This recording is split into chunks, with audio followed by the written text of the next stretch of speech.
Sholat sunnah. Mungkin Bapak Ibu dalam hati bertanya, "Yo Ustaz, kenapa kok ujung-ujung membahas jangan meremehkan sholat sunnah?" Kenapa? Karena ternyata kata para alim ulama yang dimaksud dengan memperbanyak sujud itu adalah memperbanyak sholat sunnah. Makanya materi yang kedua yang akan kita bahas adalah jangan pernah meremehkan sholat sunnah. Itu nomor 2. Yang nomor 3, Bapak Ibu sekalian, materi yang akan kita bahas adalah seputar derajat di surga. Loh, kenapa kok membahas seputar derajat di surga? Panjenengan jangan lupa, apa tadi kata Nabi? Orang itu kalau sujudnya 1 kali, maka diangkat derajatnya 1 kali di surga. Berarti materinya tentang membahas seputar derajat, tingkatan, level di surga. Nah, itu materi yang nomor 3. Baik, jadi cuma 3 saja pelajaran yang bisa kita ambil dari hadis tadi. Sekarang kita masuk pelajaran yang pertama, Bapak Ibu sekalian. Apa tadi yang pertama?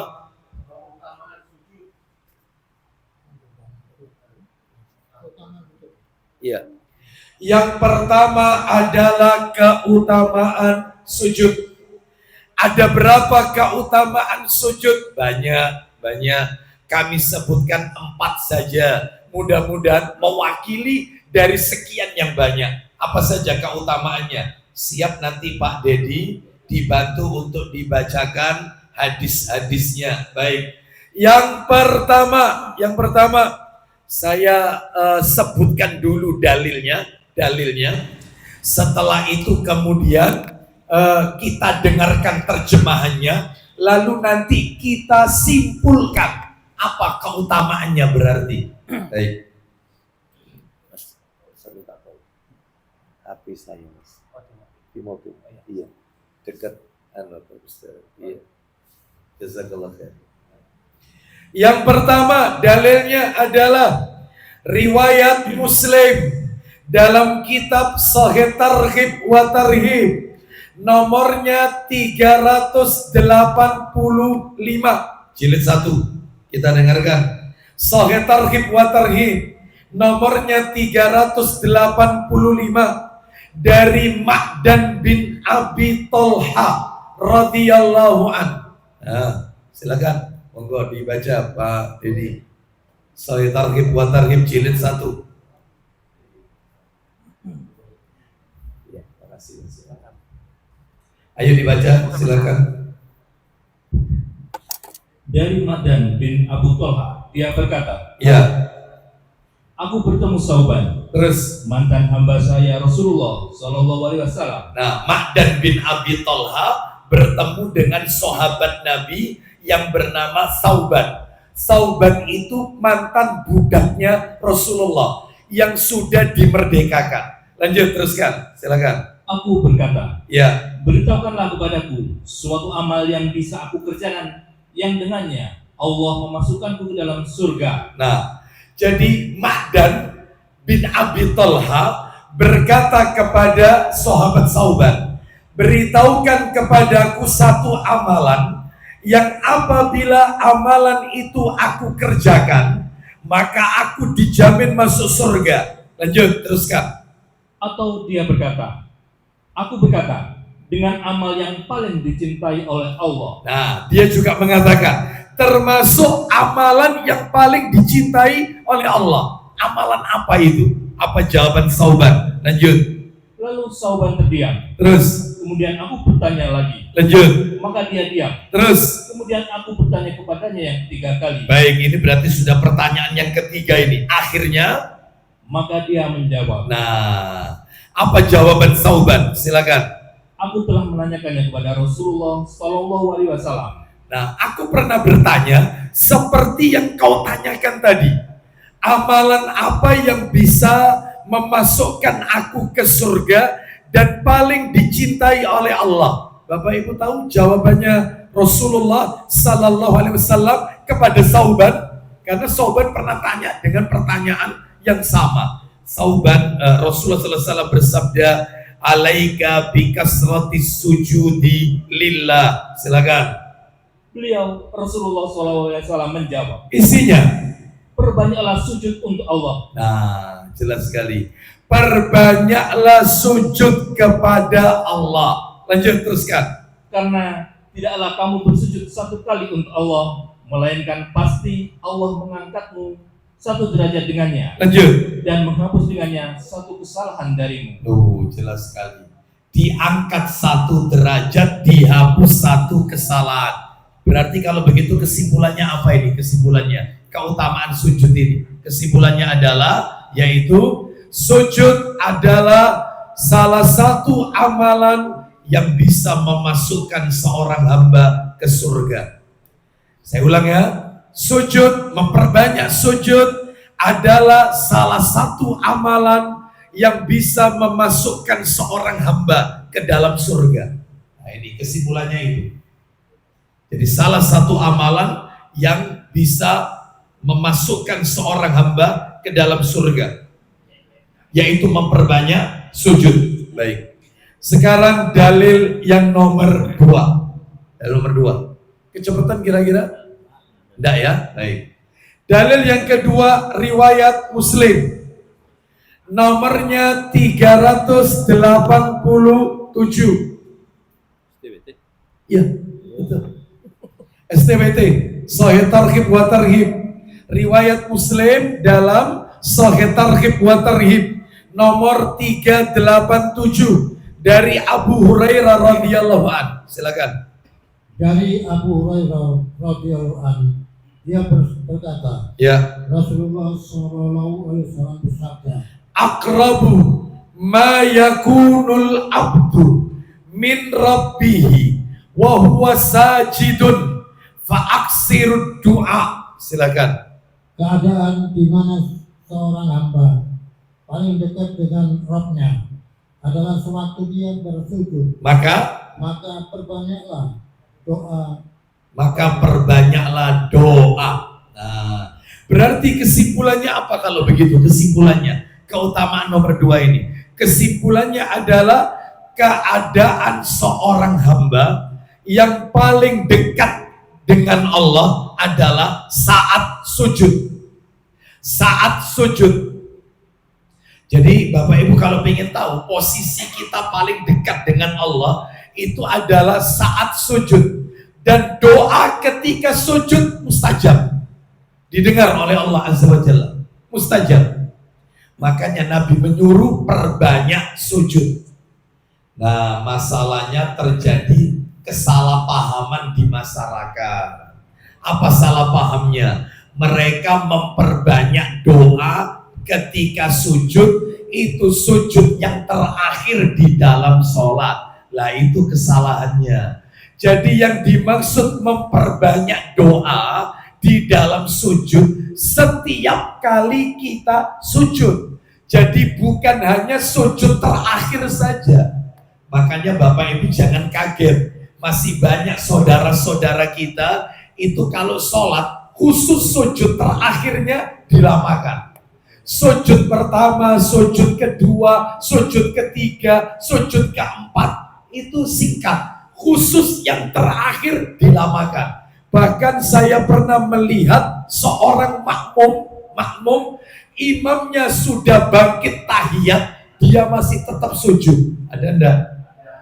Imamnya sudah tahiyat, Allahu Akbar, dia masih sujud.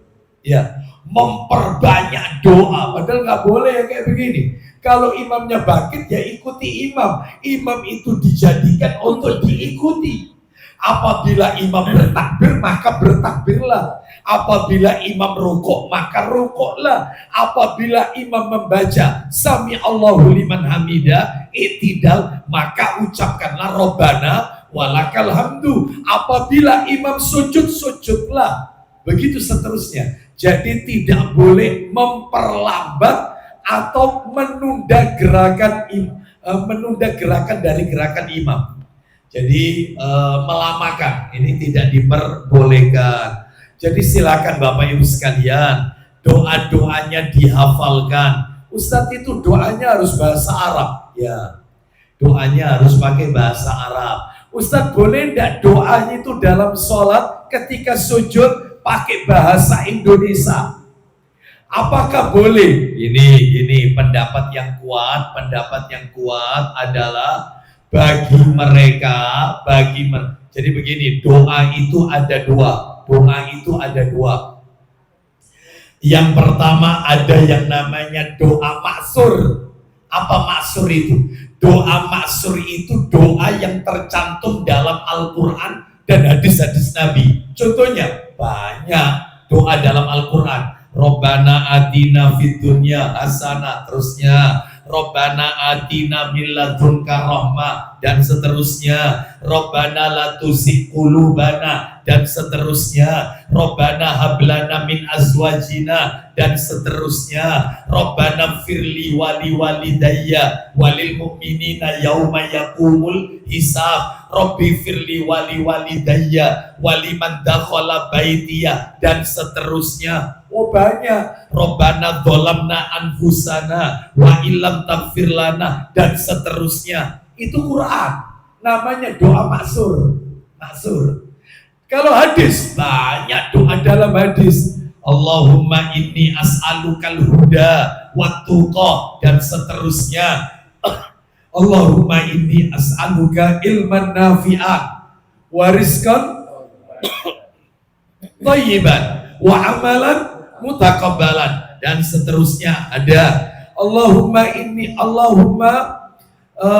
ya muqallibal qulub tsabbit qalbi ala dinik, Allahumma musarrifal qulub sarrif anni ala ta'atik. Itu juga dalam hadis Nabi. Contoh lagi doa yang ada dalam hadis Nabi, Allahumma inni a'udzubika min ilmin la yanfa.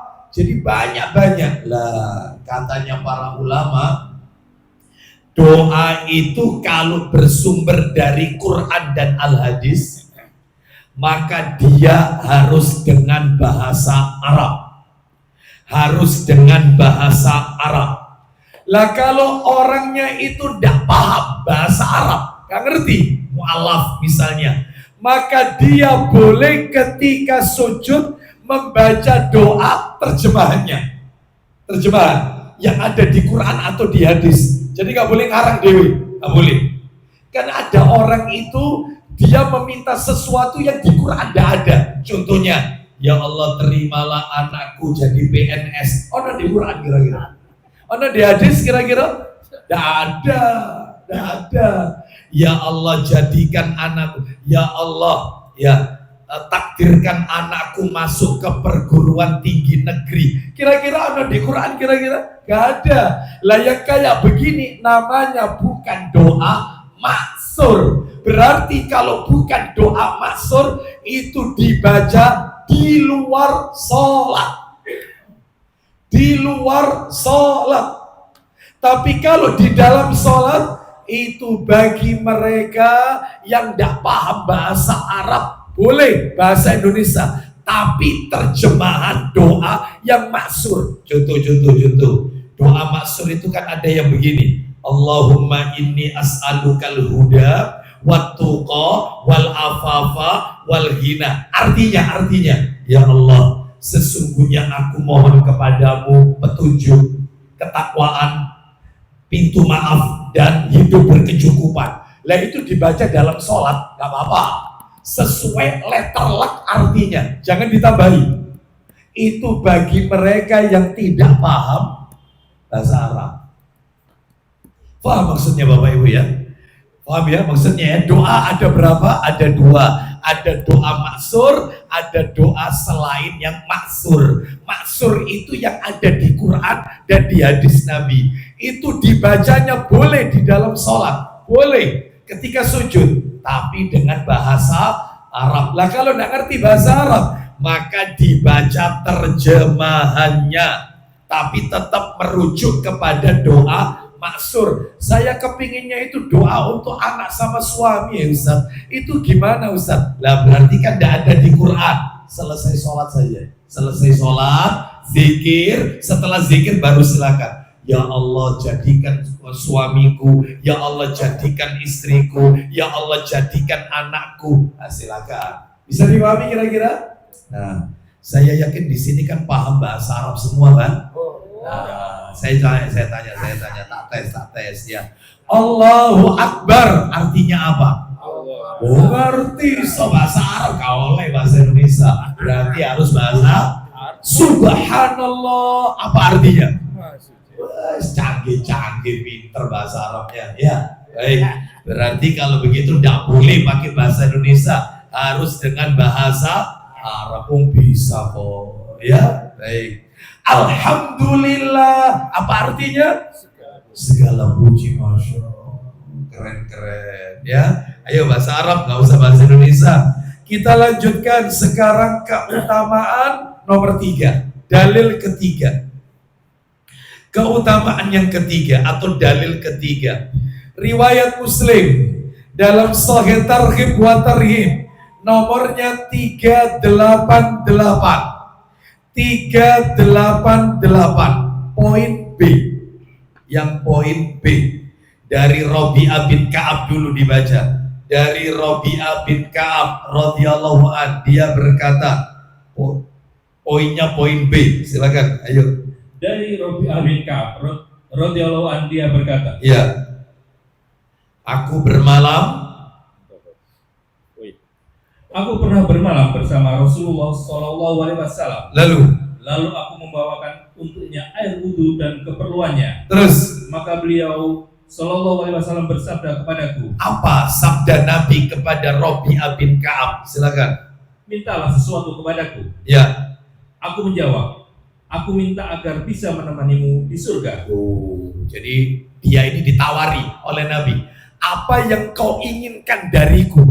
Karena Nabi, kebutuhan Nabi dipenuhi. Artinya kebutuhan Nabi untuk wudhu dan yang lainnya itu telah dipenuhi oleh Rabi'ah bin Ka'ab. Maka Nabi menawarkan, kau ingin apa dariku? Rabi'ah bin Ka'ab menjawab, aku ingin di dunia menemani engkau dan di surga menemani engkau, bersama engkau. Apa kata Rasulullah SAW? Silakan. Nabi SAW bersabda, isinya, atau yang selain itu? Adakah yang selain itu permintaanmu? Ada nggak permintaanmu yang lain? Apa kata Rabi'ah? Silakan. Aku berkata, itu saja ya Rasulullah. Itu saja, tapi itu pokoknya itu yang diminta itu ya. Aku kepingin menemani Anda di surga. Hanya itu yang tak minta. Apa jawaban Nabi? Nah ini baru. Silakan. Sabda Nabi. Beliau SAW bersabda. Sabdanya, fa'inni ala nafsika bikasrotis sujud. Silakan. Maka bantulah aku untuk memenuhi keinginanmu itu dengan engkau memperbanyak sujud. Berarti kesimpulannya apa? Kesimpulannya dalil yang nomor 3 ini. Kesimpulannya adalah memperbanyak sujud merupakan amalan. Memperbanyak sujud merupakan amalan yang bisa mendampingi Rasulullah di surga. Masya Allah. Mudah-mudahan kita semua termasuk di dalamnya. Asalkan kita rajin sujud, memperbanyak sujud. Ya, jadi memperbanyak sujud merupakan salah satu amalan yang bisa mendampingi Rasulullah Sallallahu Alaihi Wasallam di surga, menemani sang utusan bersama Nabi di surga. Nah, ini ya, memperbanyak sujud. Terakhir, nomor 4, keutamaan sujud. Apa keutamaan sujudnya nomor 4? Silakan dibuka Sahih Targhib wa Tarhib, tetap jilid 1. Nomornya agak jauh ke belakang. 539. Nah ini dalil terakhir, dalil nomor 4 ini. Keutamaan nomor 4. Sahih Targhib wa Tarhib nomor 539. Baca, silakan. Dari Abu Hurairah radhiyallahu anhu, dia berkata, ya, Rasulullah sallallahu alaihi wasallam bersabda. Nah, kita dengarkan ya.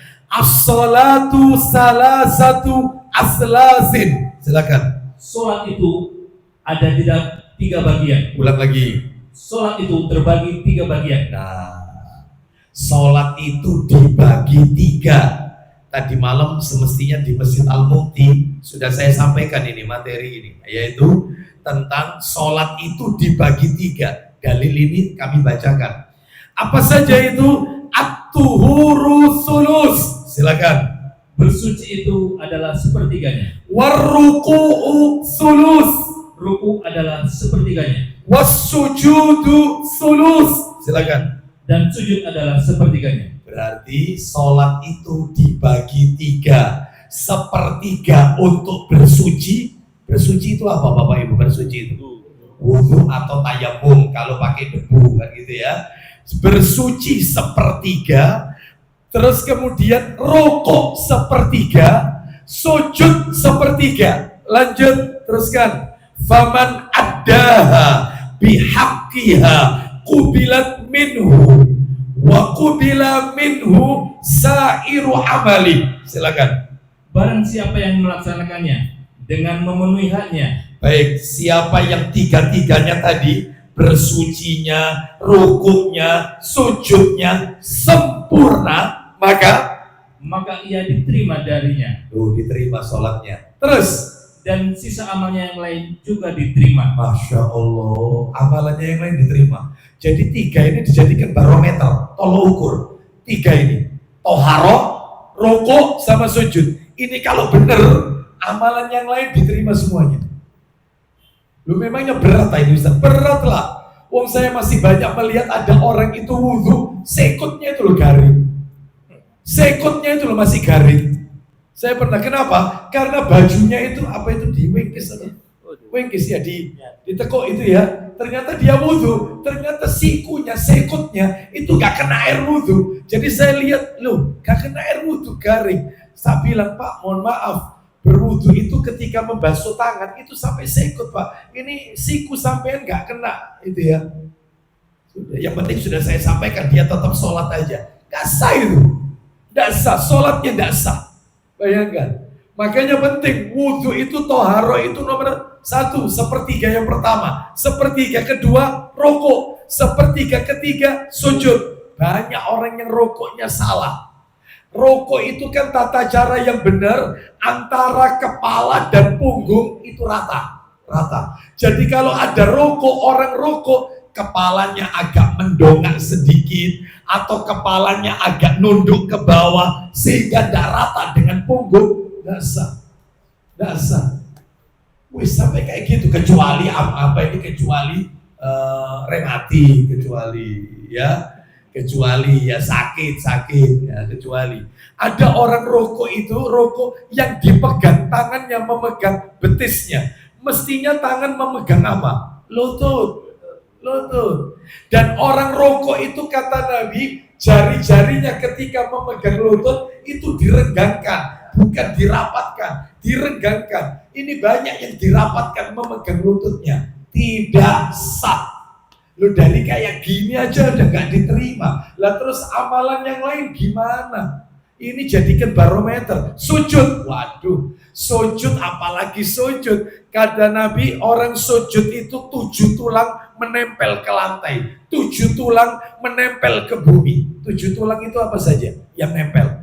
Dahi dan hidung dihitung 1. Dahi sama hidung dihitung 1. Kedua telapak tangan, berarti totalnya berapa? 3, kanan sama kiri kan? Lutut kanan, lutut kiri, berarti berapa? 5, kanan kiri kan? Ujung jari kaki kanan, ujung jari kaki kiri, berapa totalnya? 7 tulang harus menempel ke bumi. Tapi ada orang sujud itu yang nempel ke bumi, ke lantai 9 tulang. Ayo, ya apa 9 tulang ini? Sikunya ikut nempel. Padahal yang nempel itu cukup telapak tangan. Siku itu diangkat. Nah, ada lagi gak 9? 6,5. Ya apa 6,5? Hidungnya ada nempel. Alasannya pesek. Ya, Nabi tidak pernah mengatakan kecuali jika kamu pesek. Nggak ada. Mau pesek, mau mancung, tetap nempel ke lantai. Banyak kesalahan ya. Belum lagi maaf, antara perut dengan paha ketika sujud, perut dengan paha itu merapat. Itu artinya merapat. Padahal perut dengan paha ini harus menjauh. Jadi betul-betul. Jadi yang namanya paha itu bukan miring, tegak lurus. Paha itu tegak lurus. Ya apa ya kira-kira ya dipraktek no kira-kira. Ibu-ibu enggak tahu ini cara prakteknya ya. Jadi kan ada orang sujud itu pahanya itu miring. Mestinya Anda duduk saja, duduk. Terus Anda kemudian mau sujud, paha Anda tegakkan. Lalu Anda tempelkan kepala, yaitu dahi dan hidung ke lantai atau ke bawah. Jadi paha itu nggak miring ke kanan ya, atau miring mendekati kaki kita, telapak kaki, tapi tegak lurus. Susah yang kayak gini, padahal itu sujud yang benar itu. Nah itu ya. Terus siku jauh dari lambung, jauh dari perut, jadi nggak ditempelkan. Loh ini Ustadz, ini sujudnya untuk laki-laki atau beda dengan wanita? Nabi mengatakan sallu kama ra'aitumuni usalli. Salatlah kalian sebagaimana kalian melihat aku salat. Berarti Nabi tidak membeda-bedakan salatnya laki-laki dan salatnya wanita. Maka wanita juga tetap dilebarkan sikunya, tidak didekatkan ke perutnya. Ya, baik, lanjut. Belum lagi banyak kaum wanita ketika sujud ternyata kakinya terlihat, padahal kaki wanita itu bagian dari aurat. Ya, baik, kita lanjutkan. Belum lagi ada laki-laki ketika sujud karena pakaiannya terlalu ketat, dan kalau yang seperti ini saya pernah menjumpai. Saya betul-betul pernah melihat anak muda memakai celana strip yang membentuk lekukan tubuh. Ketika dia sujud, itu celana dalamnya terlihat. Bahkan auratnya membentuk. Yang kayak gini insya Allah saya yakin. Demi Allah saya yakin. Gak mungkin kondangan pakai baju kayak gini, gak mungkin. Ini kita gak lagi kondangan. Kita ini lagi beraudiensi dengan Allah. Anda ini sedang dialog dengan Allah. Jadi tolong memakai pakaian ke masjid menghadap Allah, maka yang terbaik, jangan asal-asalan. Ya, seperti itu. Ya, baik kita lanjutkan. Makanya terus Pak Dedi belum kelar. Jadi sholat itu dibagi berapa tadi kata Nabi? 3. Yang sepertiga pertama apa? Bersuci. Sepertiga kedua apa? Ruku. Sepertiga ketiga apa? Sujud. Ulangi lagi, mundur dikit Pak Dedi. Barang siapa yang menjalankan akan haknya, ulang lagi dari situ. Barang siapa yang melaksanakannya dengan memenuhi haknya, maka diterima darinya. Sholatnya diterima, terus. Dan sisa amalnya yang lain juga diterima. Diterima juga. Lanjut poinnya, silakan. Dan barang siapa yang sholatnya ditolak. Siapa yang sholatnya ditolak, maka sisa amalnya yang lain juga ditolak. Ditolak juga. Naudzubillah. Ya, baik, berarti kalau begitu kesimpulannya apa ini yang nomor 4 ini kesimpulannya keutamaan sujud. Kesimpulannya adalah bahwasanya jika rukuk dan sujudnya sempurna, jika toharoh rukuk dan sujudnya sempurna, maka diterima seluruh amalannya. Jika toharoh bersuci, rukuk dan sujudnya sempurna, maka diterima seluruh amal solehnya. Jadi sholat ini menjadi tolok ukur barometer. Baik, sekarang kita masuk materi yang nomor 2. Nomor 2. Pelajaran nomor 2 maksudnya. Pelajaran nomor 2. Apa pelajaran nomor 2? Apa tadi? Jangan pernah meremehkan sholat sunnah. Kenapa kok bahas sholat sunnah? Karena kata para alim ulama, yang dimaksud memperbanyak sujud itu bukan sujud sahwi, sujud syukur, sujud tilawah, bukan. Yang dimaksud memperbanyak sujud itu adalah memperbanyak sholat sunnah. Baik, sekarang kita akan masuk materi nomor 2. Jangan pernah meremehkan sholat sunnah. Baik. Mana dalilnya? Kita kasih dalil. Kita kasih dalil. Jangan pernah meremehkan sholat sunnah. Coba dibuka Pak Dedi dalilnya Ibnu Majah, nomor asli. Ya, ensiklopedia hadisnya dibuka, aplikasinya. Sahih Targhib wa Tarhib. Mohon maaf, Ibnu Majah, maaf ya, Ibnu Majah. Ibnu Majah nomor 1426. 1426 Ibnu Majah. Dari Tamim Ad-Dari radhiyallahu an, dia berkata 1426 Ibnu Majah. Ayo baca. Dari Tamim Ad-Dari radhiyallahu an, dari Nabi Shallallahu alaihi wasallam, beliau bersabda. Kita dengarkan ya sabdanya. Awwalu ma yuhasabu bihil abdu yaumal qiyamah salatuhu. Silakan. Pertama yang akan dihisab atas seorang hamba pada hari kiamat, apa itu? Adalah sholatnya. Baik, Bapak Ibu kalau ingin tahu amalan yang pertama kali diaudit, diperiksa oleh Allah, itu ternyata bukan zakat, bukan puasa Ramadan, bukan haji ke Baitullah, ternyata sholat yang pertama kali. Lanjut. Fa'in akmalaha kutibat lahu nafilatan. Silakan. Jika ia menyempurnakannya, kalau 5 waktunya sempurna, subuh, zuhur, asar, maghrib, isya sempurna, maka akan ditulis baginya pahala nafilah. Pahala yang sunnah, otomatis. Lah kalau 5 waktunya tidak sempurna, lanjut. Jika tidak menyempurnakannya, jadi sholatnya pernah ditinggalkan masa mudanya. Waktunya sholat maghrib gak sholat, yang biskup soalnya, nonton biskup dulu masa muda. Setiap kita juga punya masa lalu kan. Nah ya, waktunya sholat gak sholat, pernah ditinggalkan. Ini gimana caranya? Apa perlu kita mengqadha? Ya nggak perlu. Lawang sudah lama waktunya. Maka cara tobatnya gimana? Nih pertanyaan Allah kepada para malaikat bagi mereka yang pernah meninggalkan sholat di masa mudanya. Lanjut Pak Dedi, silakan.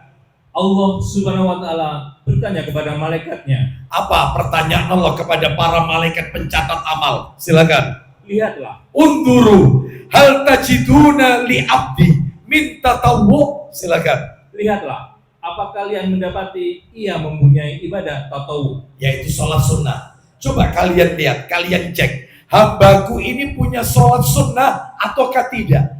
Allah menanyakan kepada malaikatnya tentang sholat sunnah seorang hamba. Makanya jangan pernah meremehkan. Ya. Terus kemudian lanjut, apa firman Allah kepada malaikat? Silakan. Jika ia mempunyainya, kalau dia punya sholat sunnah, maka sempurnakanlah ibadah wajibnya yang kurang. Nah, seperti itu. Sempurnakan sholatnya yang terlewat dengan ibadah sunnahnya. Makanya saya paling nggak setuju dengan orang yang mengatakan sunnah itu kalau dikerjakan dapat pahala, jika ditinggalkan tidak berdosa. Saya tidak setuju. Itu definisinya perlu dikoreksi. Bagaimana yang benar definisi sunnah? Sunnah itu jika dikerjakan mendatangkan pahala, jika ditinggalkan rugi besar. Supaya tidak terus-menerus menggampangkan sunnah. Lah sekarang kita ingin tahu sholat sunnah itu apa saja. Karena semakin banyak kita sholat sunnah, berarti kita otomatis memperbanyak apa tadi? Sujud. Otomatis. Karena di dalam sholat itu ada sujud. Nah, macam-macam sholat sunnah ada 23. Nah, boleh ditulis, boleh tidak. Ya, nanti tak tes satu persatu, ujian keluar ini ya. Macam-macam sholat sunnah yang Nabi ajarkan berdasarkan dalil yang sahih, jumlahnya 23. Apa saja? 1. Sholat kusuf, gerhana matahari. Itu nomor 1 itu. Ya, nomor 1. Sholat kusuf, dalam kurung gerhana matahari. Dalilnya ada, nanti ini tercatat nanti ini kan materinya saya share nanti. Intinya dicatat dulu aja macam-macam sholatnya. Dua. Sholat khusuf dalam kurung gerhana bulan. Kalau tadi kusuf, yang nomor 2 khusuf pakai kha. Khusuf. Apa tadi khusuf tadi? Gerhana bulan. Yang kusuf gerhana apa? Yang kusuf pakai kaf. Gerhana matahari. Yang khusuf pakai kha gerhana apa? Bulan. Nomor 3. Sholat di Mikot Zulhulaifah. Sholat di Mikot Zulhulaifah. Mana Pak? Zulhulaifah itu daerah mana? Kletek. Mana? Daerah mana? Zulhulaifah. Mekah apa Madinah? Madinah. Jaraknya kurang lebih 12 km dari Masjid Nabawi. Kalau naik kendaraan kurang lebih 30 sampai 40 menit ya dari Masjid Nabawi. Baik, kita lanjutkan. Jadi di situ sholat 2 rakaat karena Nabi bersabda sholli fi hadzal wadi al mubarak. Sholatlah kalian di lembah ini karena lembah ini penuh dengan keberkahan. Itu dulu lembah. Lalu didirikan masjid di situ. Ada masjid. Apalagi sekarang pelebaran luar biasa, perluasan luar biasa. Sholat di Mikot Zulhulaifah. Sekarang namanya yang paling terkenal Bir Ali. Itu yang benar Zulhulaifah, bukan Bir Ali, bukan. Nomor 4, sholat tahiyatul masjid. Sholat tahiyatul masjid. Sholat tahiyatul masjid. Nah, saya tanya ini untuk ngetes saja. Bapak Ibu, misalnya ini sholat di mall, sholat di masjid di dalam mall, masjidnya ada di mall. Ternyata Anda nggak bisa masuk masjid, jamaahnya meluber. Lalu mall ini masalahnya. Sehingga Anda sholatnya di lahan parkiran. Perlukah panjenengan tahiyatul masjid? Ayo. Ada ndak sholat tahiyatul parkir? Maka jawabannya adalah tidak perlu tahiyatul masjid. Ya, karena Anda tidak masuk masjid. Apalagi masjidnya tidak memiliki pagar. Kecuali kalau masjidnya ada pagarnya, maka semua yang ada di dalam pagar itu wakaf masjid. Silakan. Seperti kemarin ada yang sholat id meluber, gak bisa masuk masjid. Jadi sholatnya itu di lahan parkiran. Lah parkiran itu di depannya ada pagar. Parkirannya luas. Ya, dia sholatnya di situ. Apa perlu tahiyatul masjid? Begitu dia masuk masjid, ya. Kenapa? Karena situ wilayah masjid. Semua yang ada di dalam pagar masjid wilayah masjid, sehingga berlaku hukum-hukum seputar masjid. Tidak boleh jual beli, tidak boleh. Jadi Anda misalnya masukkan keranjang ke Shopee, milih barang dimasukkan keranjang, ternyata Anda check out-nya bukan di dalam masjid. Anda keluar ke teras masjid, lahan parkir, Anda check out. Ya, sama dengan ini tidak diperbolehkan, haram. Karena parkiran ini masuk wilayah masjid. Makanya pokoknya batasnya itu ada pagernya atau tidak. Bapak Ibu pernah lihat Masjid Al-Akbar, Masjid Agung Surabaya, Al-Akbar? Ada pagernya tidak? Di dalamnya ada parkiran tidak?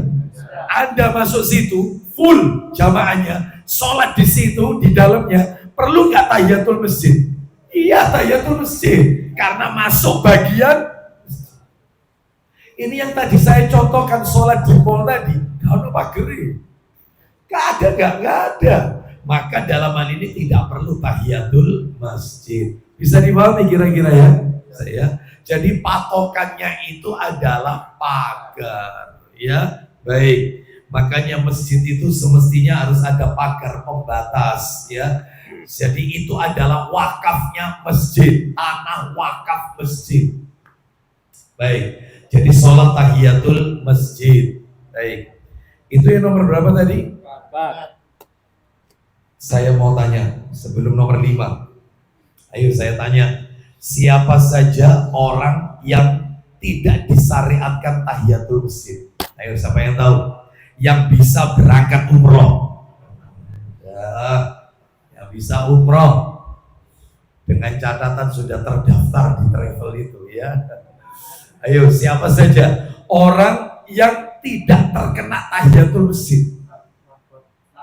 Marbot, betul, marbot. Kenapa? Imam sholat itu sunnahnya datang itu begitu datang langsung koma. Jadi bukan imam ngenteni makmum, bukan.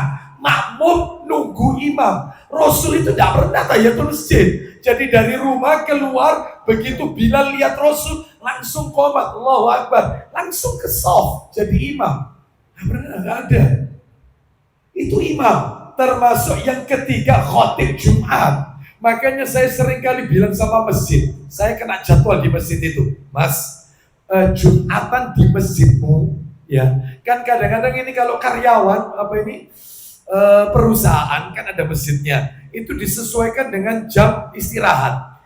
Kalau di tempat kami Pak Ustadz, itu kita nanti baru adzannya itu 12 kurang seperempat, padahal adzan zuhur bukan 12 kurang seperempat, jam setengah 12. Oh gitu, baik. Saya datangnya mepet ya Mas ya. Loh kok gitu Pak Ustadz? Ya datang nanti setengah 12 saja enggak apa-apa. Kita siapkan ruangan untuk panjenengan. Enggak Mas. Sunnahnya khotib itu begitu datang langsung naik mimbar. Langsung assalamualaikum. Loh panjenengan enggak tahiyatul masjid? Enggak. Jadi khotib Jumat enggak perlu. Dia datang langsung. Nah sekarang tidak. Jam 11 lewat seperempat. Khotib sudah datang ngenteni makmum lah ini justru menyalahi sunnah. Sunnahnya itu khotib langsung naik mimbar. Itu Bapak Ibu, lihat imam-imam Masjidil Haram. Imam Masjidil Haram itu begitu dia datang langsung naik mimbar. Langsung assalamualaikum warahmatullahi wabarakatuh. Waalaikumsalam, Allahu Akbar, Allah adzan. Seperti itu ya. Jadi nggak duduk dulu, tahiyatul masjid dulu, nunggu nanti waktunya, enggak. Jadi itulah orang-orang yang tidak disyariatkan, artinya tidak terkena hukum sholat tahiyatul masjid ya. Terus siapa lagi? Terakhir, orang yang masuk masjid langsung duduk. Masuk masjid langsung duduk. Dan duduknya sudah terlalu lama, maka tidak perlu tahiyatul masjid. Kecuali kalau dia begitu duduk, dia lupa, astagfirullah saya belum tahiyatul masjid. Langsung berdiri, tahiyatul masjid, nggak apa-apa. Ini sudah ngobrol, ya apa kabarnya Pak? Baru eling, aku turun kawaru. Anda sudah lama, duduknya sudah lama, nggak perlu tahiyatul masjid. Baik, kita lanjutkan nomor 5. Sholat sunnah yang nomor 5 adalah sholat sunnah ba'diyah Jumat. Sholat sunnah ba'diyah Jumat. Saya tanya, ada nggak sholat sunnah qobliyah Jumat? Nggak ada. Yang ada itu ba'diyah Jumat. Ayo berapa rakaat? Berapa rakaat?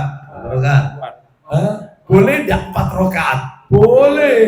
Jam 4 rakaat itu 2 rakaat di masjid. Kalau kita pulang ke rumah 2 rakaat lagi. Tapi kalau tidak pulang ke rumah langsung melanjutkan aktivitas kerja, maka cukup 2 rakaat saja di masjid.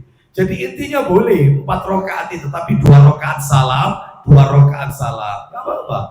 Ya. Baik, kita lanjutkan nomor 6. Sholat sunnah istisqa. Apa istisqa itu? Sholat minta apa? Hujan, betul. Sholat sunnah minta hujan. Saya tanya Bapak Ibu, barangkali ada yang punya pengalaman. Ada ndak di antara panjenengan yang pernah ikut sholat sunnah istisqa minta hujan di sini? Kayaknya jarang ya. Perlu nggak sekarang kita istisqa?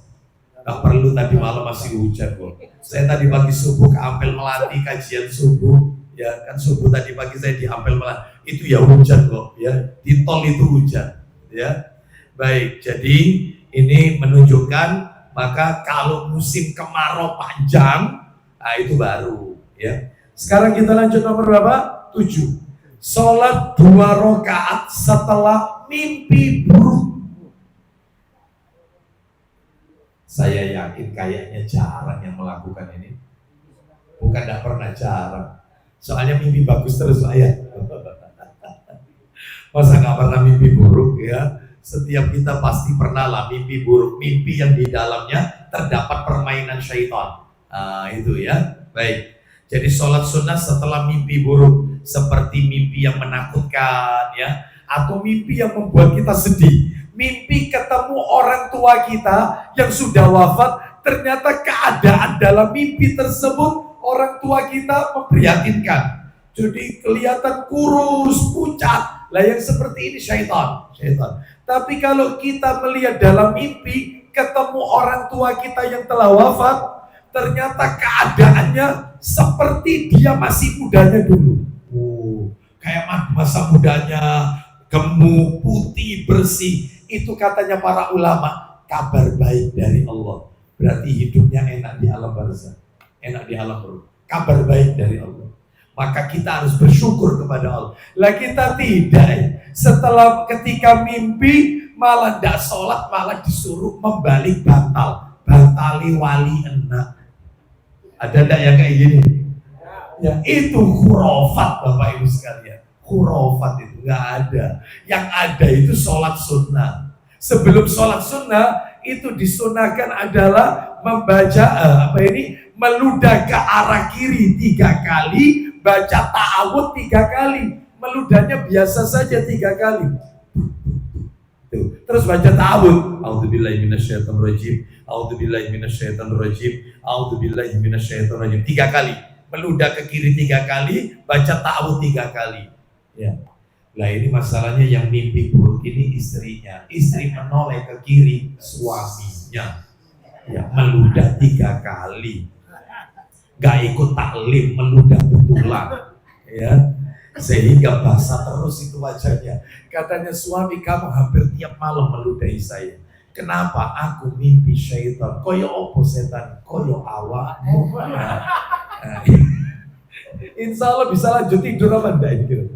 Ya, rame itu Bapak Ibu ya. Baik, jadi itu nomor 7. Nomor 8, sholat sunnah tohur setelah wudhu. Sholat sunnah tohur nomor berapa tadi? 7 ya? 8 ya? Betul, nomor 8. Sholat sunnah tohur, sholat sunnah setelah wudhu, ba'da wudhu. Sekarang panjenengan pegang air wudhu, nanti batal wudhu lagi sholat 2 rakaat, batal lagi wudhu sholat lagi 2 rakaat. Selalu begitu. Ya, setiap selesai wudhu. Tapi sunnah ya, tidak wajib ini, cuman ini bagus ya ganjarannya. Bilal saja kata Nabi, suara derap kaki atau teropahnya sudah terdengar di surga, sekalipun orangnya masih hidup belum meninggal. Ya. Nomor 9, sholat sunnah rawatib. Sholat sunnah rawatib. Kenapa Pak Guru? Nah, kalau itu urusan goib Pak Guru ya. Urusan goib. Karena betul sebenarnya pertanyaan beliau. Lah manusia kan nanti tingginya seperti Adam. 60 dirok. Kira-kira sandalnya seberapa besar kan gitu ya. Baik, ini tidak ada dalilnya Pak Guru. Iya. Diimani saja samina wa ata'na. Baik, nomor 9 tadi apa? Sholat sunnah rawatib. Apa rawatib itu? Qobliyah, ba'diyah. Yaitu rawatib itu namanya qobliyah, ba'diyah. Ayo saya tanya, yang qobliyah, ba'diyah ini sobo apa sobo? Sebelum qobliyah. Zuhur. Sebelum dan sesudah qobliyah dan ba'diyah. Asar ada tidak? Tidak ada. Maghrib qobliyah apa ba'diyah? Ba'diyah. Isya qobliyah apa ba'diyah? Ba'diyah. Ya, baik. Kita lanjut. Itu yang ditekankan, 10. Sholat sunnah hajat. Loh, sholat sunnah hajat itu ada disahihkan oleh Syekh Albani rahimahullah dalam Ibnu Majah. Coba Pak Dedi minta tolong dibuka Ibnu Majahnya. Pengen tahu sholat sunnah hajat ini kok ada dalilnya? Ada. Sholat sunnah hajat nomornya 138. Ibnu Majah nomornya nomor 1385. 1385. Ayo dibaca dari Utsman bin Hunayf radhiyallahu anhu.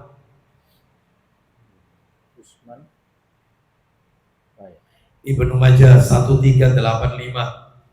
Ada Laki-laki buta ya. ya, pokoknya namanya Utsman bin Hunayf. Silakan. Dari Utsman bin Hunayf, dia berkata, Ya, seorang laki-laki buta datang kepada Nabi Shallallahu Alaihi Wasallam seraya berkata, apa kata laki-laki yang buta itu? Silakan. doakanlah aku agar Allah menyembuhkanku. Terus lanjut. Beliau bersabda, Isinya. jika kamu mau, maka aku tangguhkan bagimu. Terus. Dan itu lebih baik. Nah, terus. Dan jika kamu mau, maka aku akan doakan kamu. Terus. Ia berkata, Ya. doakanlah. Maka beliau menyuruhnya agar berwudu dan membaguskan wudunya. Nah, terus. Kemudian sholat 2 rakaat dan berdoa. Nah, apa itu? Ya Allah, sesungguhnya aku meminta dan menghadap kepadamu dengan perantaraan Muhammad, Terus. Nabi pembawa rahmat. Terus. Ya Muhammad, aku telah menghadap dengan perantaranmu kepada Rabbku, Terus. agar di dalam hajatku ini agar terpenuhi. Lanjut. Ya Allah, berilah syafaat kepadanya bagi diriku. Terus. Abu Ishaq berkata, ini hadis sahih. Nah, sahih. Jadi boleh supaya hajatnya terpenuhi, maka sholat 2 rakaat, ya.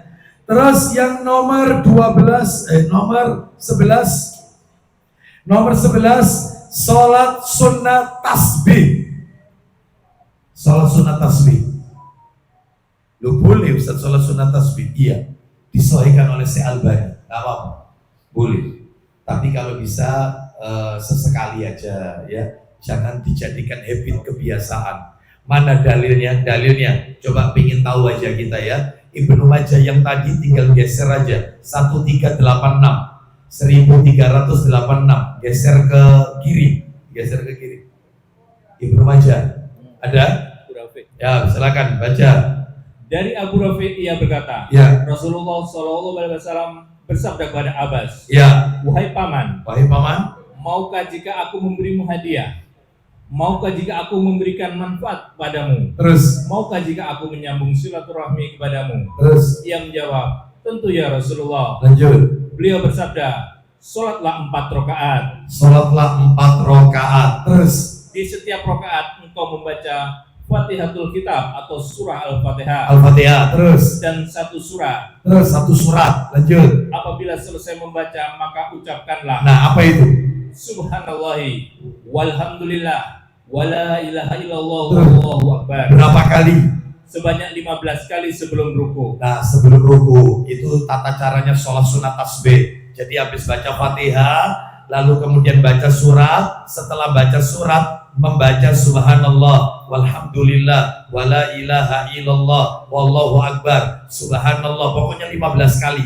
Lanjut teruskan. Kemudian ruku dan ucapkanlah bacaan itu lagi 10 kali. Rokok, setelah baca doa rokok, subhana rabbiyal azimi wa bihamdi, dan seterusnya, baru membaca subhanallah walhamdulillah wala ilaha illallah wallahu akbar. Berapa kali tadi? 10. Rokok 10. Yang 15 itu hanya setelah Al-Fatihah, setelah surat. Ketika berdiri itu 15. Rokok 10, berarti totalnya berapa? 25. 15 ditambah 10, 25. Lanjut teruskan. Kemudian angkatlah kepalamu dan ucapkanlah lagi 10 kali. Baik, sami Allahu liman hamidah, Rabbana walakal hamdu. Boleh ditambahi hamdan katsiran thayyiban mubarakan fi. Subhanallah walhamdulillah wala ilaha illallah wallahu akbar, subhanallah walhamdulillah. Berapa kali? 10. Berarti total berapa? 35. Terus Kemudian 15 tambah 10 tambah 10, 35. Lanjut. Kemudian sujud dan ucapkanlah lagi 10 kali. Oh, sujud baca itu lagi 10 kali. Berapa total? 45. Lanjut. Kemudian angkatlah kepalamu Duduk di antara dua sujud. Terus dan ucapkanlah lagi 10 kali. 10 kali lagi berarti 55. Lanjut. Kemudian sujud dan ucapkanlah lagi 10 kali. Ucapkan 10 kali berarti total berapa? 65 kali. Terus lanjut. Kemudian angkatlah kepalamu dan ucapkanlah lagi 10 kali sebelum engkau bangun. Nah, jadi ketika kita berhenti duduk sebelum berdiri itu kan duduk sejenak. Itu membaca subhanallah walhamdulillah 10 kali. Berarti intinya satu rakaat itu 75 kali. 2 rakaat 150 kali. Ya, baik. Itu tadi sholat apa namanya? Sholat sunat tasbih, ya. Baik, minimal seumur hidup sekali kita lakukan. Minimal seumur hidup sekali, minimal lah. Baik, kita lanjutkan sekarang nomor berapa? 12, sholat di Masjid Kuba. Mana Kuba itu? Wilayah mana Kuba? Kertajaya. Mana? Kuba itu Madinah. Kuba itu wilayah Madinah, kata Nabi, sholatun fi masjidi Kuba ka umrotin. Sholat di Masjid Kuba seperti orang yang menunaikan ibadah umroh.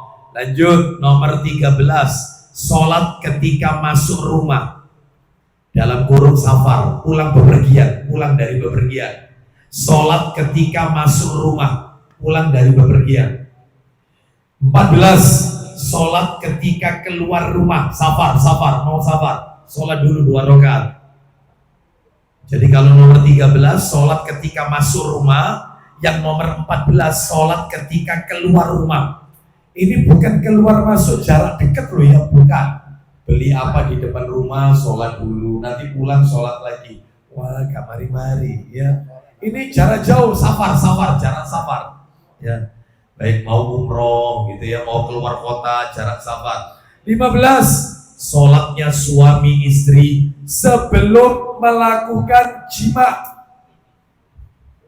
Sholatnya suami istri sebelum melakukan jima. Itu. Dalam kurung untuk pengantin baru.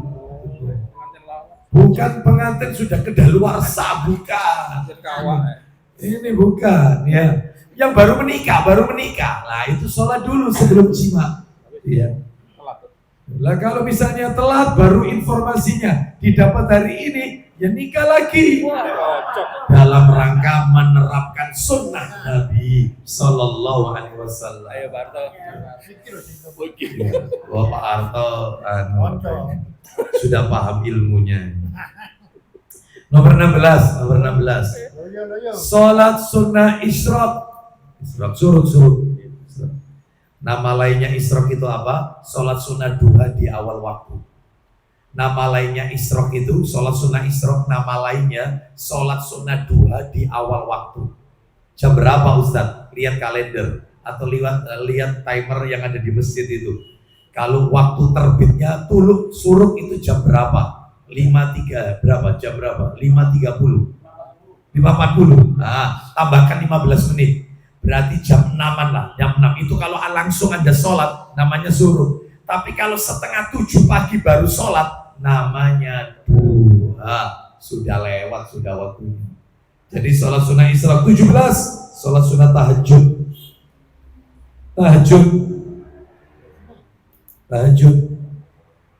Nomor 17. 18, sholat sunnah witir. Gandengannya tahajud, witir. 19, sholat sunnah duha.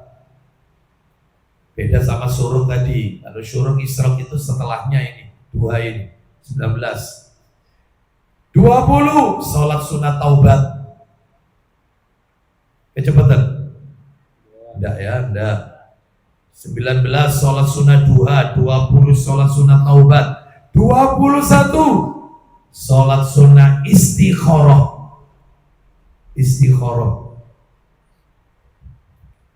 22, sholat sunnah tarawih. Ramadan ini tarawih. Terakhir, penutup 23.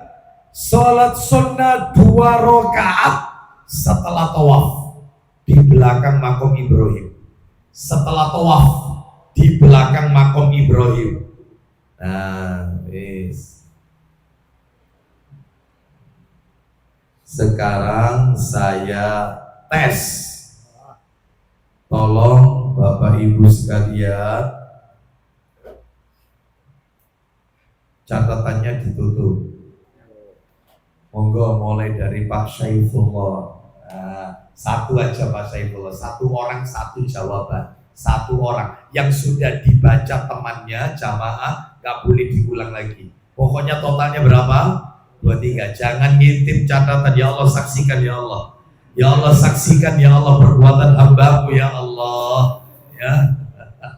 Monggo Pak Saifullah, salat apa Pak Saifullah? Salat sunnah rawatib. Masya Allah, diambil tengahnya sama Pak Saifullah. Padahal harus diinting-inting sama yang lainnya. Qobliyah ba'diyah, nggak apa-apa. Pak Arto, ayo Pak Arto, salat apa? Banyak loh. Salat sunnah pas, ya ada pas. Sampingnya Pak Dedi. Salat witir, betul. Ayo Mas, gandengannya witir sebelum witir supaya cakep. Sebelum witir, sebelum salat witir, atau terserah Pak Jenengan.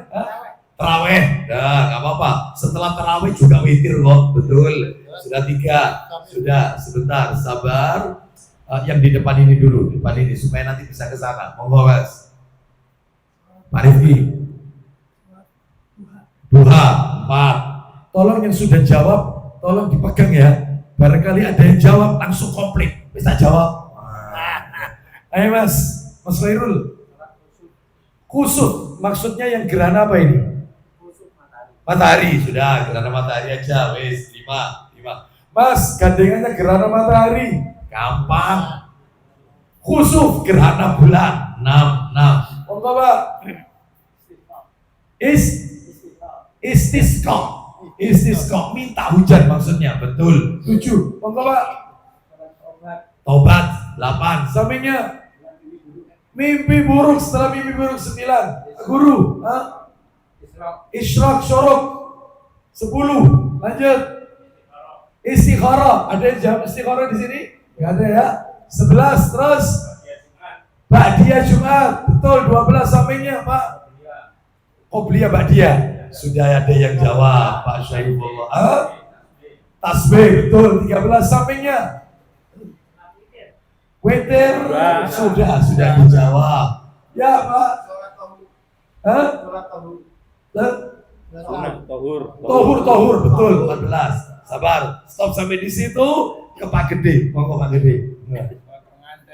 Pengantin baru, Masya Allah. Ya, Masya Allah. Salat sunnah sebelum jika pengantin baru. Ya. Betul. Monggo Pak Selamat, monggo. Tahajud, betul. Gandengannya witir tadi, betul. 16 sudah. Sampingnya Pak Selamat. Sebelum safar keluar rumah berarti ya. 17, betul. Gandengannya keluar rumah. Sampingnya. Setelah tawaf. Oh ya, baik, sudah 18. Sampingnya lagi. Tasbih sudah jawab, sudah. Angel sing buri-buri. Sing buri-buri wangel ini. Wangel diteno kabeh ambe pancen. Pas sampingnya lagi. Masuk rumah, betul. 19. Sampingnya lagi. Pas. Belakang sendiri. Kurang 19, kurang 4. Hajat, betul. Belum disebut hajat. Tasbih sudah. Baik, sudah 20. Kurang 3. Tobat sudah. Dibir Ali Bikot Zululaifa, betul. Lanjut, kurang 2. Istiqoroh wes. Apa? Tahiyatul masjid, ya betul, tahiyatul masjid. Kurang satu. Ubah. Sebentar, belakang sendiri. Ubah. Istiqoroh sudah. Sudah. Bibir Ali sudah. Wangil iki wis, wangil karo siji pencetan. Masjid Kuba, betul, sholat sunnah di Masjid Kuba, betul. Ya, sekarang catatan panjenengan yang tadi dibuka lagi, tolong yang saya sebut nomornya Anda lingkari, atau yang punya stabilo di stabilo. Ya, silakan boleh dilingkari sekarang. Nomor 9, lingkari. Apa nomor 9 tadi? Rawatib, lingkari. Nomor 9, rawatib tadi sholat sunnah rawatib nomor 9. Mana Pak Arto catatannya? Loh, rawatib itu nomor berapa? 9 kan? Rawatib nomor 9. Terus lingkari lagi 16. Isyraq 16. Suruk 16. 17 dilingkari tahajud. 18 dilingkari witir. 19 dilingkari duha. Selesai. Berarti berapa yang dilingkari stabilo? 5. Anda kasih keterangan. Itulah 5 sholat sunnah yang tidak boleh ditinggalkan setiap hari, katanya para ulama. 5 macam sholat sunnah yang tidak boleh ditinggalkan setiap harinya. Jangan ditinggalkan. Apa saja 5 itu? Urut mulai nomor 9, rawatib, qobliyah, ba'diyah. Terus isyraq, terus tahajud, terus witir, terus duha. 5 macam sholat sunnah masuk rating teratas untuk dikerjakan secara habit, kebiasaan. Terus jangan ditinggalkan. Sanggup kira-kira istiqomah? Insya Allah, mudah-mudahan diberikan kemudahan oleh Allah Subhanahu wa Ta'ala. Kita lanjutkan materi nomor 3 terakhir, penutup.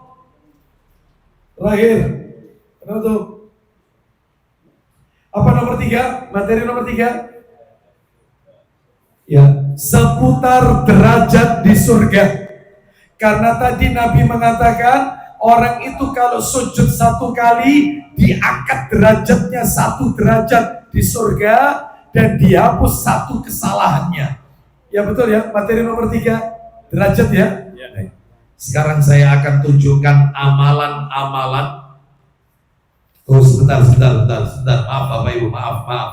Sebelum kita masuk ke amalan, saya bagi 2 materinya seputar derajat di surga. Saya bagi 2 seputar derajat di surga. Pelajaran nomor 3 itu saya bagi 2. 1, dalil-dalil adanya perbedaan tingkatan derajat di surga. Dalil-dalil adanya perbedaan tingkatan derajat di surga. 1, dalilnya Quran surat nomor 49. Dibuka Quran surat 49.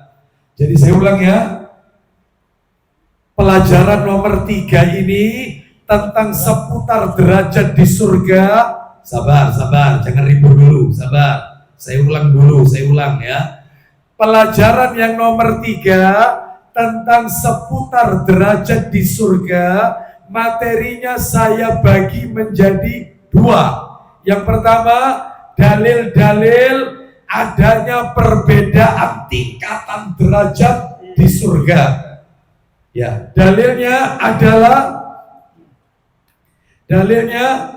surat nomor 46 Al-Ahqaf. Iya kan? Ya, nomor 9. Oh bukan 46. Kasih tuh. Bijib. Ya, surat nomor berapa tadi? 46. Surat 46 itu surat apa? Al-Ahqaf. Ayatnya ayat 19. Al-Ahqaf ayat 19. Ayo dilihat ayatnya. Apa betul surga itu ada levelnya? Apa betul surga itu ada tingkatannya, derajatnya? Al-Ahqaf 15. Nanti di situ Bapak Ibu yang sudah buka ayatnya ada kalimat firman Allah, darajatum mimma mimma amilu. Allah berfirman 19. 19 surat 46 ayat 19. 46 19 walikullin darajatum mimma amilu. 46 19 surat Al-Ahqaf ayat 19. Silakan ayat 19. Dan setiap orang memperoleh tingkatan. Ulang lagi.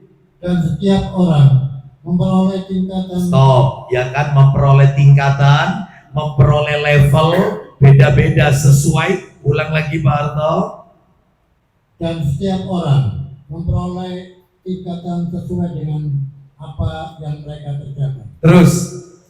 Dan agar Allah mencukupkan balasan perbuatan mereka. Dan mereka tidak dirugikan. Nah, seperti itu ya. Mereka akan mendapatkan tingkatan ya, level di surga, derajat sesuai dengan apa tadi?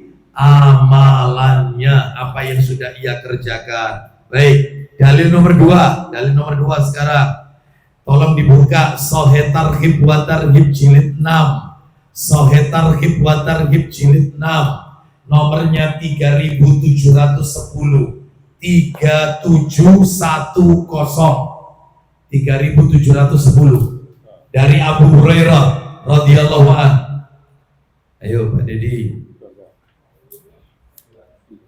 3710 Dari Abu Hurairah radhiyallahu anhu, dia mengatakan, ya. Rasulullah Shallallahu alaihi wasallam bersabda, Isinya di dalam surga terdapat 100 derajat. Tuh, surga itu punya 100 tingkatan, 100 level. Tiap tingkatan satu dengan tingkatan di atasnya. Lanjut. Jarak antara dua tingkat atau derajat sejauh perjalanan 100 tahun. Nah, gitu ya. Padahal 1 tahun, mohon maaf bukan 1 tahun, 1 hari di akhirat 1000 tahun. Ini 100 tahun. Sudah nggak bisa dibayangin sudah ini ya. Betapa luasnya surganya Allah. Nah, baik. Ustadz, orang masuk surga itu karena rahmatnya Allah atau karena amalan sih Ustadz? Apa jawabannya? Rahmatnya Allah. Lah terus kalau masuk surga karena rahmatnya Allah, buat apa kita sholat? Buat apa kita zakat? Buat apa panjenengan puasa? Buat apa panjenengan haji, umroh, baca Quran? Ayo, tujuannya apa? Mengamalkan itu. Betul, menambah ini tujuannya untuk menempatkan tingkatan keberapa saya di surga nanti. Saya pernah memberikan perumpamaan seperti Anda masuk hotel. Anda masuk hotel, misalnya nih ya, masuk hotel. Begitu Anda masuk hotel, Anda kan pasti tanya dalam hati, bertanya-tanya, saya nanti masuknya ruangan apa? Presiden suite atau jangan-jangan deluxe room? Atau mungkin jangan-jangan eksekutif dan seterusnya. Karena hotel ini macam-macam kelasnya. Seperti itulah orang masuk surga. Begitu dia masuk surga, itu karena rahmatnya Allah. Aku di surga tingkatan level yang mana? Itu amalan yang bicara. Amalan itu yang bicara. Sholatnya, zakatnya, puasanya, hajinya, bacaan Qurannya, zikirnya, taklimnya, menuntut ilmunya, baktinya dia sama orang tua, sama tetangga. Itu terus naik terus tingkatnya. Nah, sekarang kita masuk materi yang nomor 2 dari seputar derajat di surga. Kan saya janjikan 2, ya ada 2. Yang satu dalil, yang sekarang 2 amalan-amalan. Amalan-amalan yang dapat mengangkat derajat seseorang di surga. Nah ini Bapak Ibu, ayo tolong ini kalau bisa kita lakukan. Ini yang bisa menempatkan kita levelnya nanti paling tinggi di surga. Derajatnya terangkat. Mudah-mudahan dimudahkan oleh Allah Azza wa Jalla. 1, amalannya. Amalan yang pertama, menuntut ilmu. Menuntut ilmu.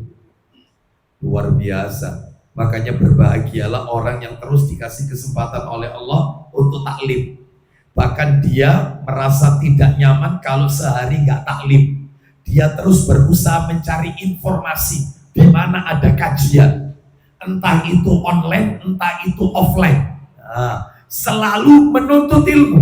Itu nanti meningkatkan nambah derajat itu di akhirat. Mana dalilnya? Silakan dibuka Al-Quran. Suratnya nomor 58. Surat Al-Mujadilah. Surat 58. Surat nomor 58. Al-Mujadilah. Ayatnya ayat 11. Ayat 11. Surat nomor 58 ayat 11. Sudah ketemu Pak Dedi? Ayat 11 Al-Mujadilah ayat 11. Allah berfirman, يا أيها الذين آمنوا إذا قيل لكم تفسحوا في المجالس فافسحوا يفسح الله لكم وإذا قيل انشزوا فانشزوا يرفع الله الذين آمنوا منكم والذين أوتوا العلم درجات والله بما تعملون خبير. ya kan, ada kalimat firman Allah, walladzina utul ilma darajat. Silakan, ayo baca Dari awal kan? dari awal. Wahai orang-orang yang beriman, apabila dikatakan kepadamu, Terus, berilah kelapangan di dalam majelis-majelis. nah ini lapang betul ini, lapang mestinya yang di belakang sana maju ke depan, ya. Ini sudah lapang sekali, nggak mepet-mepet kok, ya. Nanti untuk berikutnya saya minta yang di belakang maju ke depan, ya.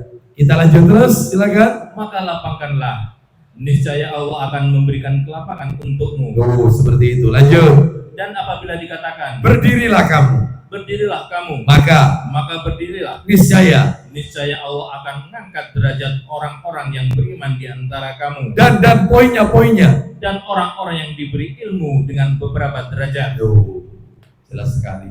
Orang nuntut ilmu itu diberikan, diangkat derajatnya oleh Allah Azza wa Jalla. Lanjut, ditutup, dan Allah Maha mengetahui terhadap apa yang kamu kerjakan. Baik, surat 58 ayat 11, ya. Lanjut nomor 2. Nomor 2, 3, dan 4 dalilnya jadi 1. 2, 3, dan 4 dalilnya jadi 1. Apa nomor 2? Menyempurnakan wudhu di saat yang berat. Berwudhu di saat yang berat. Contohnya wudhu di saat yang berat. Berwudhu pada musim dingin. Wudhu pada musim dingin. Nah, mestinya dia memilih opsi tayamum, itu nggak apa-apa. Ya. Memilih opsi tayamum itu nggak apa-apa. Ya. Tapi dia tetap menggunakan wudhu. Ini nomor 2 ya. Menyempurnakan wudhu di saat yang berat. Nomor 3, banyak melangkahkan kaki ke masjid. Suka melangkahkan kaki ke masjid. Ya. Yang nomor 4, menunggu sholat setelah sholat. Menunggu sholat setelah sholat. Menunggu sholat setelah sholat. Mana dalilnya? Ayo dibuka Sahih Targhib wa Tarhib nomor 310. Baik, saya tutup sampai nomor 5 nanti. Saya tutup sampai nomor 5. Lihat totalnya berapa Ustaz? 16 totalnya. 16 amalan. Ya. Ini banyak sekali. Nanti sisanya insya Allah bulan depan. Insya Allah. Baik, ayo dibuka dalilnya Sahih Targhib wa Tarhib nomornya 310.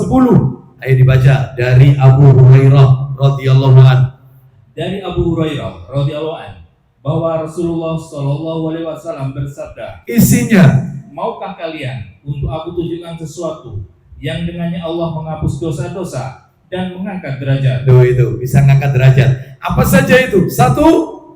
Mereka menjawab, tentu wahai Rasulullah. Apa itu? Rasulullah Shallallahu alaihi wasallam bersabda, Isinya, menyempurnakan wudhu dalam keadaan yang dibenci, tuh, berwudu di saat yang berat. Contohnya, yaitu karena musim dingin atau yang lainnya. nah karena musim dingin, berwudu di saat yang berat. Yang berikutnya, Memperbanyak langkah ke masjid. tuh, memperbanyak langkah ke masjid. Yang terakhir, Menunggu sholat sesudah sholat. maksudnya menunggu sholat sesudah sholat itu 2 sholat fardu yang berdekatan. Contohnya subuh dengan maghrib, maghrib dengan isya, subuh dengan maghrib dengan isya. menunggu sholat isya sesudah sholat maghrib, atau misalnya menunggu sholat maghrib sesudah sholat asar. Misalnya ada taklim kajian ba'da asar, Anda ke masjidnya sholat asar dulu di masjid itu, setelah itu jangan pulang sekaligus lanjut ikut kajian. Maghribnya sholat di masjid itu juga. Maka yang seperti ini yang dimaksud menunggu sholat setelah sholat. Jadi kalau yang Bapak Ibu lakukan tadi pagi, mungkin berjamaah di masjid, setelah itu nanti sore Anda sholat sunnah isyraq, nah itu nggak masuk, karena sholat sunnah isyraq itu hukumnya sunnah. Ini yang dimaksud menunggu sholat setelah sholat, itu sama-sama wajib. Ya, sama-sama wajib. Wallahu a'lam bishawab. Terakhir nomor 5, memperbanyak sujud dalam kurung sholat sunnah. Memperbanyak sujud dalam kurung sholat sunnah. Nah, dalilnya di mana? Ayo dibuka catatannya yang awal kajian. Saya mulai kajian memperbanyak sujud, itu dalilnya diriwayatkan oleh siapa? Judulnya memperbanyak sujud, dalilnya pakai apa? Riwayat Ahmad, nomornya dalam kitab apa? Ayo. Betul, Sahih Jami'us Shaghir, nomor berapa Pak Dedi? 1024. 1204. Itu buktinya. Betul ya? Loh, 1204. Ini ya. 1204 yang awal kajian tadi ya, memperbanyak sujud, mengangkat derajat. Wallahu a'lam bishawab. Insyaallah pada kesempatan yang akan datang kita lanjutkan poin-poin berikutnya. Tolong catatannya jangan sampai tertinggal karena kita masih melanjutkan materi kita ini. Demikian ya, karena waktunya insya Allah Bapak Ibu sudah menunggu sudah lama ya. Karena kajian kita tadi sedikit agak terlambat, setengah 9 lebih, hampir pukul 9. Kita akhiri dengan kafaratul majelis. Wassallallahu ala nabiyyina wa ala alihi wa sahbihi wasallam. Subhanakallahumma wa bihamdika asyhadu an la ilaha illa anta astaghfiruka wa atubu ilaik. Wa akhiru da'wana anil hamdulillahi rabbil alamin. Assalamualaikum warahmatullahi wabarakatuh.